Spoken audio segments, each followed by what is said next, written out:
यह कहानी देवपुर गांव की है।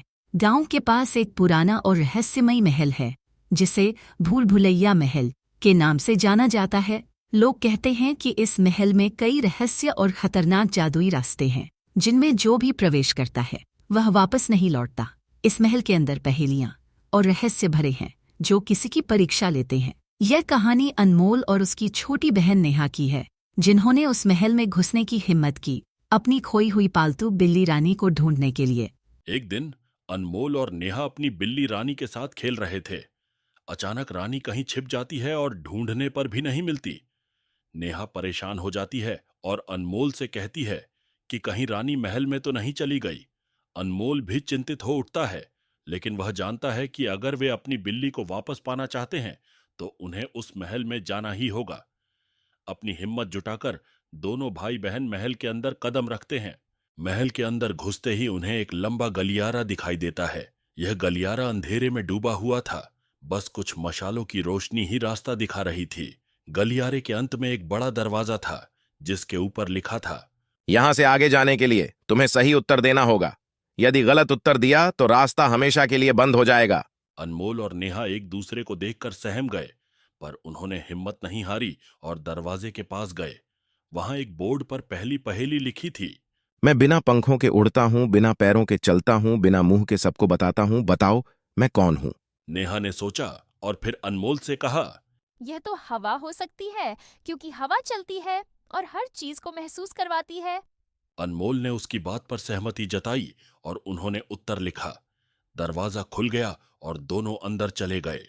अंदर जाते ही उन्होंने देखा कि दीवारें खुद ब खुद एक दूसरे के करीब आती और दूर जाती हैं। रास्ता हर बार बदलता रहता है, जिससे कोई भी व्यक्ति भ्रमित हो सकता था। इस जगह पर वे जैसे ही आगे बढ़ने की कोशिश करते, उन्हें दूसरी पहेली दिखाई दी।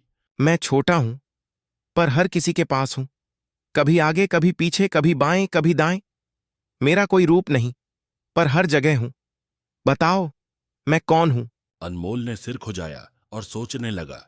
नेहा ने थोड़ी देर सोचा और कहा, ये तो परछाई हो सकती है। अनमोल को भी यही सही लगा। उन्होंने उत्तर परछाई लिखा। दीवारें अचानक ठहर गईं और उनके लिए रास्ता खुल गया। आगे चलने पर वे एक झील के पास पहुंचे। झील का पानी शांत और नीला था, पर उसमें एक चमकदार पत्थर दिख रहा था। झील के पास एक पत्थर पर लिखा था, मैं चमकता हूं पर सूरज नहीं, ठंडा हूं पर बर्फ नहीं। मुझे देखो तो दूर होता हूं, मुझे पकड़ो तो हाथों में कुछ नहीं आता। बताओ मैं कौन हूं? अनमोल ने कहा। यह तो चांद हो सकता है। दोनों ने उत्तर लिखा और झील का पानी फटाक से नीचे धंस गया, जिससे उन्हें झील पार करने का रास्ता मिल गया। झील पार करने के बाद वे एक कमरे में पहुंचे, जहां दीवारों पर कई घड़ियां थीं। सभी घड़ियां अलग अलग समय दिखा रही थीं। कमरे में एक बड़ी घड़ी थी और उसके नीचे एक संदेश लिखा था, जो बीतता है वही आता है, जो आएगा वो फिर कभी नहीं लौटता। बताओ मैं कौन हूं? नेहा ने सोचा और कहा। यह तो समय है। जो अनमोल ने सहमति में सिर हिलाया और समय लिख दिया। तभी घड़ी की सुइयां घूमने लगीं और एक दरवाजा खुल गया।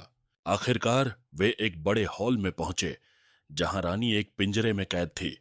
पिंजरे के पास एक आखिरी पहेली थी। मैं जितना पुराना हूं उतना ही नया हूं। मेरे पास जाने से लोग दूर भागते हैं। मैं हर पल बढ़ता हूं, पर दिखाई नहीं देता। बताओ मैं कौन हूं? इस बार अनमोल और नेहा दोनों सोच में पड़ गए। उन्हें जवाब समझ नहीं आ रहा था। थोड़ी देर बाद नेहा ने कहा, क्यों न हम अंधेरा लिख कर देखें। अनमोल को भी लगा कि यह सही उत्तर हो सकता है। उन्होंने उत्तर में अंधेरा लिखा और पिंजरे का ताला खुल गया।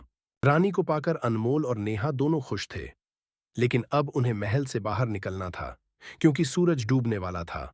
उन्होंने जल्दी से बाहर का रास्ता ढूंढा और अंततः महल से बाहर निकलने में सफल हो गए।